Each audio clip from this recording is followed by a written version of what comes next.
Albert Einstein once said, everybody's a genius. But if you judge a fish by its ability to climb a tree, it will live its whole life believing that it is stupid.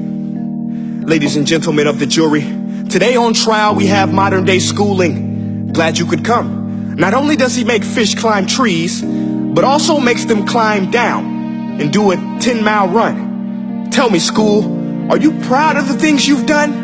Turning millions of people into robots, do you find that fun? Do you realize how many kids relate to that fish swimming upstream in class, never finding their gifts, thinking they are stupid, believing they are useless? Well, the time has come, no more excuses. I call school to the stand and accuse him of killing creativity, individuality, and being intellectually abusive.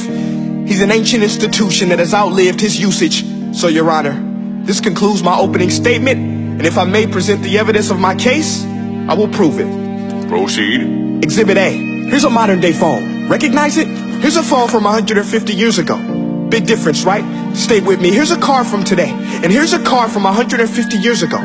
Big difference, right? Well, get this. Here's a classroom of today, and here's a class we used 150 years ago. Now ain't that a shame? In literally more than a century, nothing has changed.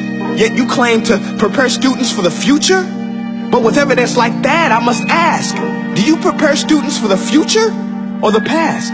I did a background check on you and let the record show that you were made to train people to work in factories, which explains why you put students in straight rows, nice and neat, tell them sit still, raise your hand if you want to speak, give them a short break to eat, and for 8 hours a day tell them what to think. Oh, and make them compete to get an A. A letter which determines product quality, hence grade A of meat. I get it. Back then, times were different. We all have a past. I myself am no Gandhi. But today, we don't need to make robot zombies. The world has progressed. And now we need people who think creatively, innovatively, critically, independently, with the ability to connect. See, every scientist will tell you that no two brains are the same. And every parent with 2 or more children will confirm that claim. So please explain why you treat students like cookie cutter frames or snapback hats, giving them this one-size-fits-all crap. Watch your language. Sorry, Your Honor, but if a doctor prescribed the exact same medicine to all of his patients, the results will be tragic. So many people will get sick, yet when it comes to school, this is exactly what happens. This educational malpractice, where one teacher stands in front of 20 kids, each one having different strengths, different needs, different gifts, different dreams, and you teach the same thing the same way? That's horrific. Ladies and gentlemen, the defendant should not be acquitted. This may be one of the worst criminal offenses ever to be committed.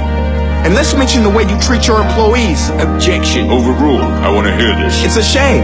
I mean, teachers have the most important job on the planet, yet they're underpaid? No wonder so many students are short-changed. Let's be honest, teachers should earn just as much as doctors, because a doctor can do heart surgery and save the life of a kid, but a great teacher can reach the heart of that kid and allow him to truly live.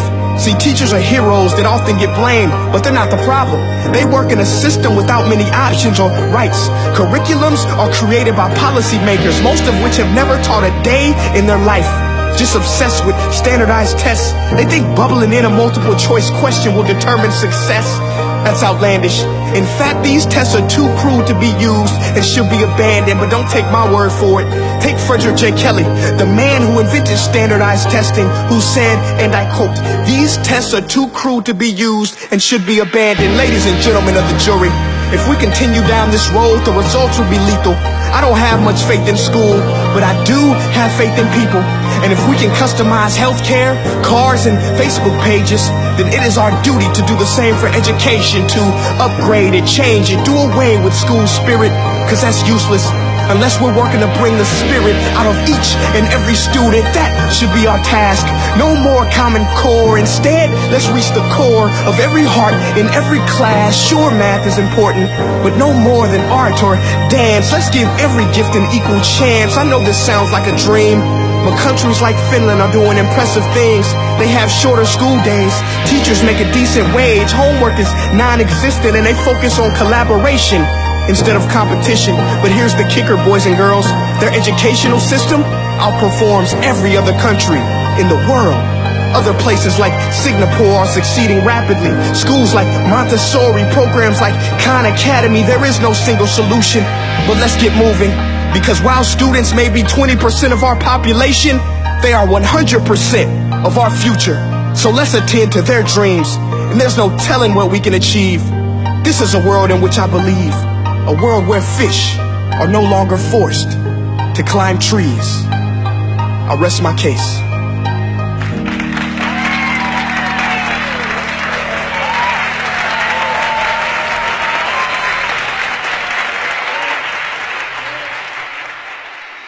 Hey guys, my name is Prince EA, and I want to say thank you so much for watching my video. But now, I want to know what you think.